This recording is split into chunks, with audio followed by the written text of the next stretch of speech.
Eto na nga mga chong, marami tayong gilas updates. Justin Brownlee naghahanda na, todo na ang pagpapakondisyon. James Yap kumpirmadong maglalaro para sa Blackwater Bossing. Ito nga ang PBA two-time MVP na si James Yap ay nakahanap ng panibagong tahanan sa Blackwater Bossing. Mismong ang team owner ng Blackwater na si Giselle Dusin na nga mismo ang nagkumpirma na sa Blackwater maglalaro itong si James Yap matapos itong mag-request ng release sa kanyang dating koponan na Rain or Shine Elasto Painters. Bagong koponan, bagong storya para kay James Yap dahil ayon niya sa article ng Spin.ph ay sinasabing why James Yap declined Troy offer to let him number 118 jersey. Ayon nga dyan mga chong, ay hindi nga number 18 ang jersey na susutin nitong si James Yap para sa kanyang bagong koponan na Blackwater Bossing. Matagal na nga ang gamit ni James Yap ang number 18 jersey. Kaya naman, ano nga bang dahilan kung bakit hindi niya ito gagamitin sa kanyang bagong koponan na Blackwater Bossing? Ayon mismo kay James Yap, ang daming championships at memories na naibigay sa akin ng number 18. Pero time to let go.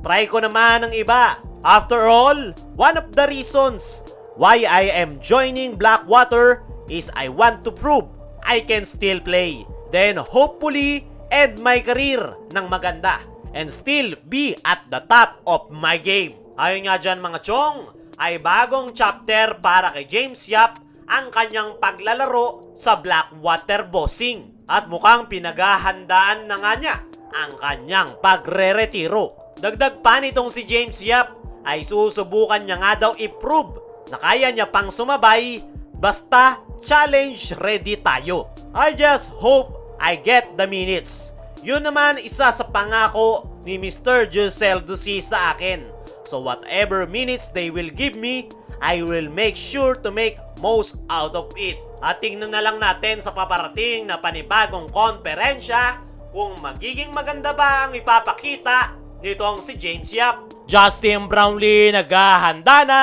todo na ang pagpapakondisyon. Kahapon nga mga chong, February 8 ay official nang natapos ang 3-month suspension na ipinataw ng FIBA dito kay Justin Brownlee. Ibig sabihin nga lang yan mga chong ay free na itong si Justin Brownlee na gawin ang lahat ng kanyang gusto as a basketball player.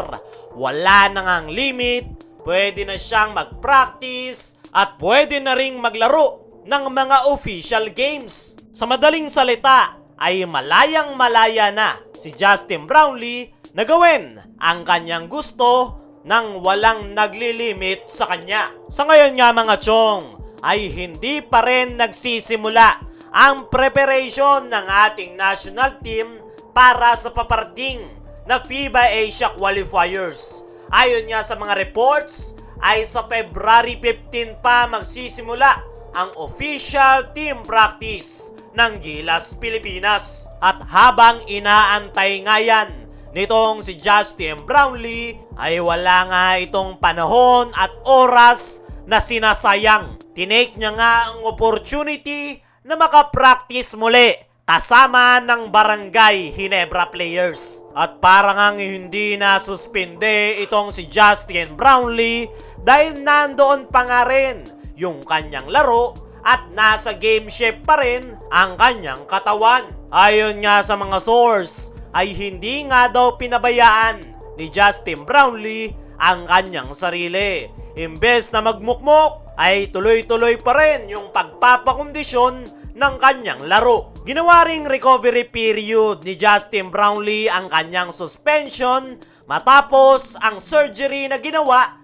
sa kanyang paa. Kaya naman sa 3 buwan na pagkakasuspende nitong si Justin Brownlee ay very busy nga ito na mas gawing better pa ang kanyang sarili. At saktong-sakto nga yan para sa paparating na FIBA Asia Qualifiers, ngayong pwede na siyang muling maglaro sa ating national team. Para sa akin mga chong, ay ngayon na wala ng problemang nakaharang para kay Justin Brownlee na maglaro sa ating national team, ay dito natin makikita sa FIBA Asia Qualifiers kung gaano kadesidido itong si Justin Brownlee na i-represent ang ating bansa.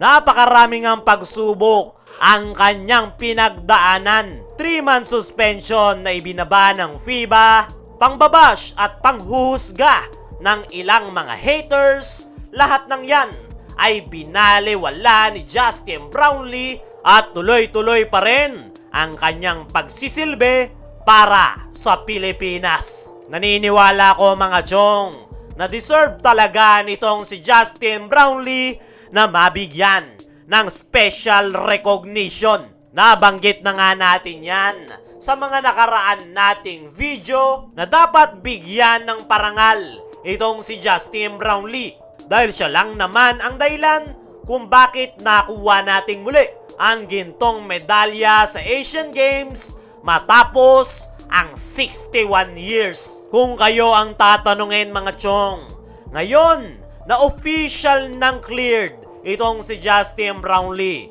naniniwala ka ba na dapat bigyan ng special recognition ang nasabing import para sa nagawa nito sa ating national team? I-comment mo lang dyan sa ibaba.